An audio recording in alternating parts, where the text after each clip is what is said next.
नमस्कार, welcome to stock infuse. बिना इधर उधर की बात किए वीडियो की शुरुआत करते हैं यूएस मार्केट के साथ।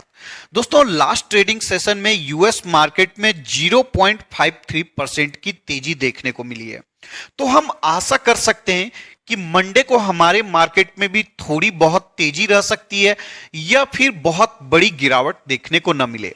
दोस्तों, अभी हाल फिलहाल में एक साल के अंदर जिन्होंने भी इन्वेस्टमेंट किया है अडानी ग्रुप की कंपनियों में, वो काफी परेशान है और मार्केट पिछले कुछ समय से दोस्तों इतना अच्छा परफॉर्म नहीं किया है। पिछले 4 दिनों की बात करें तो अडानी ग्रुप की कंपनियों से 1.7 लाख करोड़ का मार्केट कैप साफ हो चुका है। आप अंदाजा लगा सकते हैं दोस्तों, एक विप्रो जितनी बड़ी कंपनी का मार्केट कैप अडानी ग्रुप की कंपनियों से साफ हो चुका है। तो जिन भी इन्वेस्टर ने अडानी ग्रुप की कंपनियों में हाल फिलहाल में इन्वेस्टमेंट किया होगा, वो बहुत ज्यादा परेशान होंगे। दोस्तों, इस वीडियो में हम लोग डिस्कस करेंगे क्यों गिरावट चल रही है, क्या हमें इन्वेस्टमेंट की स्ट्रेटेजी अपनानी चाहिए, क्या हमें स्टॉक को होल्ड करना चाहिए या फिर सेल करना चाहिए। हम लोग सारी बातों को डिस्कस करेंगे। लास्ट ट्रेडिंग सेशन में अडानी ग्रीन के स्टॉक में 9% की बड़ी मंदी देखने को मिली है। दोस्तों, स्टॉक में गिरावट क्यों चल रही है उसको समझने से पहले हमें स्टॉक के रिटर्न को देखना जरूरी है। अगर 6 मंथ के रिटर्न को देखें तो -5% है। अगर 1 ईयर के रिटर्न को देखें तो अभी भी रिटर्न पॉजिटिव में नजर आता है। 31% का रिटर्न है जिन्होंने भी इस कंपनी में 1 साल पहले इन्वेस्टमेंट किया होगा। अगर 5 ईयर के रिटर्न को देखें तो अभी भी 6000% का ह्यूज मल्टी बैगर रिटर्न आपको देखने को मिलता है। अब दोस्तों, जो स्टॉक पिछले 5 सालों में आपके पैसे को 60 गुना बना कर दी है, आप समझ सकते हैं कि जो बड़ी बड़ी कंपनी एशियन पेंट, पीडीलाइट आपको 15-20 सालों में करके देती है, वो ये कंपनी आपको मात्र 5 साल में रिटर्न बना कर दी है। इसी से समझ सकते हैं दोस्तों, जब कोई कंपनी 5 साल में 60 गुना होती है तो स्टॉक के 50, 60, 70% टूटने का संभावना बहुत ही नेचुरल है। जो लोग भी नए इन्वेस्टर होते हैं वो इस बात को नहीं समझ पाते हैं।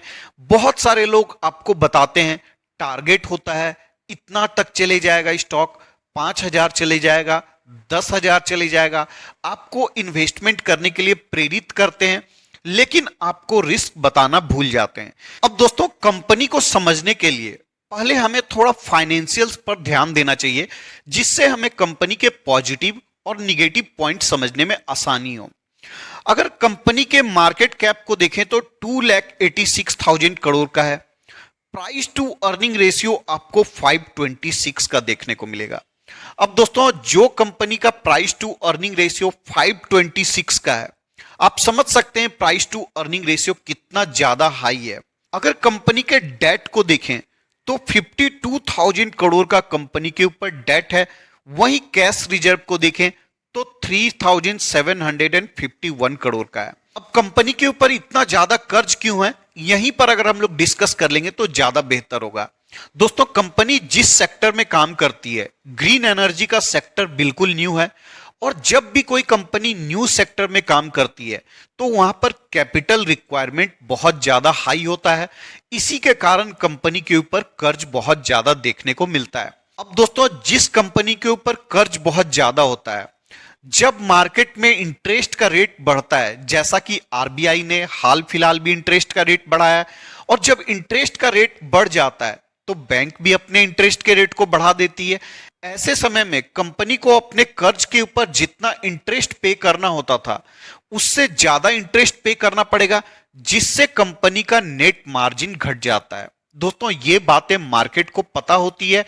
इसी कारण मार्केट फ्यूचर को देखकर प्रेजेंट में रिएक्ट करता है, और जिस भी कंपनी के ऊपर बहुत ज्यादा कर्ज होता है उस कंपनी के स्टॉक में पिटाई भी होती है। अगर कंपनी के सेल्स ग्रोथ को देखें तो बहुत ही कमाल का देखने को मिलेगा। 2000 करोड़ का सेल्स था, बढ़कर 2500 करोड़ होता है, 3100 करोड़, 5000 करोड़, और ट्रेलिंग 12 मंथ में 6000 करोड़ का पहुंच चुका है। अगर कंपनी के ऑपरेटिंग प्रॉफिट मार्जिन को देखें तो यह भी फ्लक्चुएटिंग है, लेकिन अभी 60% के आसपास स्टेबल नजर आता है। नेट प्रॉफिट को देखें तो कंपनी को 475 करोड़ का लॉस था, लॉस घटकर 68 करोड़ का होता है। कंपनी को उसके बाद 182 करोड़ का प्रॉफिट होता है। अब दोस्तों यहां पर पॉइंट को समझिएगा, जब कंपनी -62 करोड़ से 182 करोड़ का प्रॉफिट में आती है तो परसेंटेज के टर्म्स में यह बहुत ही बड़ा ग्रोथ माना जाएगा। आप कैलकुलेट करके देख सकते हैं। और स्टॉक मार्केट में जो भी काम होता है वो परसेंटेज के टर्म्स में होता है। उसके बाद प्रॉफिट को देखें तो 489 करोड़ का होता है, 533 करोड़ पहुंच चुका है ट्रेलिंग 12 मंथ में। तो कंपनी का सेल्स ग्रोथ बहुत अच्छा है और प्रॉफिट ग्रोथ उससे भी ज्यादा कमाल का देखने को मिलता है। अगर शेयर होल्डिंग पैटर्न को देखें तो लास्ट क्वार्टर में प्रमोटर ने अपने होल्डिंग्स को बढ़ाया है 0.25% से। एफआईआई का होल्डिंग थोड़ा सा घटता हुआ नजर आया है। डीआईआई 1.26% का स्टेक रखती है और पब्लिक के पास 22.74% का स्टेक है। तो शेयर होल्डिंग पैटर्न में कोई भी प्रॉब्लम देखने को नहीं मिलता है। अगर कंपनी के कुछ पॉजिटिव खबर को देखें तो दोस्तों जब मार्केट में निगेटिविटी होती है तो हर कोई आपको निगेटिव न्यूज बताता है, पॉजिटिव न्यूज के ऊपर नजर कम जाती है। और जब मार्केट में बुल रन होता है, मार्केट पॉजिटिव होता है, तो हर कोई आपको पॉजिटिव बातें बताता है, निगेटिव बातों के ऊपर कोई ध्यान नहीं देता है। लेकिन दोस्तों हमें ऐसा नहीं करना चाहिए, हमें न्यूट्रल होकर कंपनी को देखना चाहिए। चाहे मार्केट का सेंटीमेंट कैसा भी हो, हमारा सेंटीमेंट बिल्कुल ही न्यूट्रल होना चाहिए किसी भी कंपनी के तरफ, किसी भी स्टॉक की तरफ। जैसा कि न्यूज को आप देख सकते हैं, कंपनी को जीरो वेस्ट लैंडफिल सर्टिफिकेट मिला है। दोस्तों अभी आपको इसका इंपॉर्टेंस समझ में नहीं आएगा। लोग अभी इन्वायरमेंट की तरफ अवेयर हो रहे हैं। जैसे जैसे इन्वायरमेंट की तरफ अवेयरनेस बढ़ेगी, गवर्नमेंट स्टेप लेते जाएगी। जिस भी कंपनी का वेस्ट मैनेजमेंट अच्छा नहीं है उस कंपनी को निगेटिव मार्किंग मिलेगा, और जिस कंपनी का वेस्ट मैनेजमेंट अच्छा है, कंपनी पॉल्यूशन कम करती है, उसको पॉजिटिव रैंकिंग मिलेगा। तो अडानी ग्रीन को जीरो वेस्ट लैंडफिल सर्टिफिकेट मिल चुका है। मतलब कंपनी अपने प्लांट में जो भी मैन्युफैक्चरिंग करती है उससे उसको जीरो वेस्ट होता है। 2024-25 तक कंपनी को यह सर्टिफिकेट प्रदान किया गया है। तो यह एक पॉजिटिव न्यूज है। अब दोस्तों हमने फाइनेंशियल्स को देख लिया, कंपनी को समझ लिया। अब सवाल आता है कि इस स्टॉक में हमें क्या करना है। अब दोस्तों आपको अपने आप से सवाल करना होगा कि आपने इस स्टॉक को क्यों बाय किया था। अगर आपने लॉन्ग टर्म के लिए बाय किया है फिर तो आपको स्टॉक को होल्ड ही करना चाहिए। अगर आपने ट्रेडिंग पर्पस से लिया था फिर तो आपको स्टॉप लॉस के साथ ही काम करना चाहिए। अभी अगर आपने ऊपर के लेवल पर बाइंग कर लिया है फिर तो आपको स्टॉक को होल्ड करना चाहिए मेरे हिसाब से, क्योंकि कंपनी बेचकर निकलने वाली नहीं है।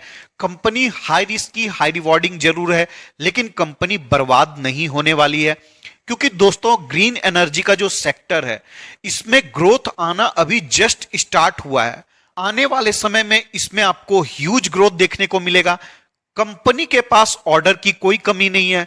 कंपनी इस ऑर्डर को फुलफिल कैसे करती है यह देखने वाला पॉइंट होगा। अगर कंपनी डिमांड को पूरा कर पाती है, ऑर्डर को पूरा कर पाती है, तो दोस्तों इस कंपनी में आपको बहुत बड़ा ग्रोथ देखने को मिल सकता है। अब दोस्तों कंपनी के ऊपर है कि कंपनी अपने सप्लाई चेन को कैसे दुरुस्त करती है, कैसे उसको इफिशिएंट बनाती है और डिमांड को पूरा करती है। जैसे जैसे कंपनी का प्रॉफिट बढ़ता जाएगा वैसे वैसे जो प्राइस टू अर्निंग रेशियो 500 के ऊपर दिख रहा है वो धीरे धीरे आपको कम होता हुआ नजर आएगा। क्योंकि जैसा कि हमने देखा कंपनी का प्रॉफिट ग्रोथ बहुत ही कमाल का है। अगर किसी कंपनी के प्राइस टू अर्निंग रेशियो को नीचे आना है तो दो तरीका है दोस्तों। एक है कंपनी का अर्निंग्स बढ़ जाएगा या फिर दूसरा तरीका है स्टॉक का प्राइस नीचे गिर जाएगा। दोस्तों अभी स्टॉक का प्राइस को नीचे लाकर कंपनी के प्राइस टू अर्निंग रेशियो को नीचे लाना पॉसिबल नजर नहीं आता है। तो दूसरा तरीका जो है कंपनी का अर्निंग्स बढ़ जाएगा तो प्राइस टू अर्निंग रेशियो गिर जाएगा, वो मुझे पॉसिबल नजर आता है। अब दोस्तों जिस कंपनी ने 5 ईयर के अंडर अपने शेयर होल्डर के पैसे को 60 गुना बनाकर दिया है उस कंपनी के अंदर 50-60% का गिरावट बहुत ही नेचुरल है। अगर किसी ने ऊपर के लेवल पर बाइंग कर लिया है ऑल टाइम हाई के आसपास तो ये उनकी गलती है। अगर आपने ऊपर के लेवल में बाय कर भी लिया है तो आपको घबराने वाली कोई बात नहीं है, आप स्टॉक को होल्ड कर सकते हैं। जैसे आपको स्टॉक में गिरावट नजर आ रही है, वैसे ही स्टॉक में जब तेजी आएगी तो बहुत बड़ी तेजी आएगी। ये बात आपको समझना चाहिए। ये कंपनी एक हाई रिस्क की और वेरी हाई रिवॉर्डिंग कंपनी है, तो आपको अपने पोर्टफोलियो का 5% से ज्यादा ऐसी कंपनी में इन्वेस्टमेंट बिल्कुल नहीं करना चाहिए। अगर सपोर्ट प्राइस की बात करूं तो 1750 रुपीज पर इसका सपोर्ट है। अगर स्टॉक वहां से भी टूटता है तो ये स्टॉक आपको इजिली 1500 तक जा सकता है।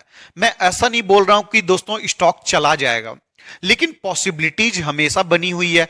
जैसी मार्केट की सिचुएशन है, कोई बड़ी बात नहीं है स्टॉक 1500 तक चले जाए, लेकिन फिर भी आपको अपने होल्डिंग्स को लॉस में नहीं सेल करना चाहिए।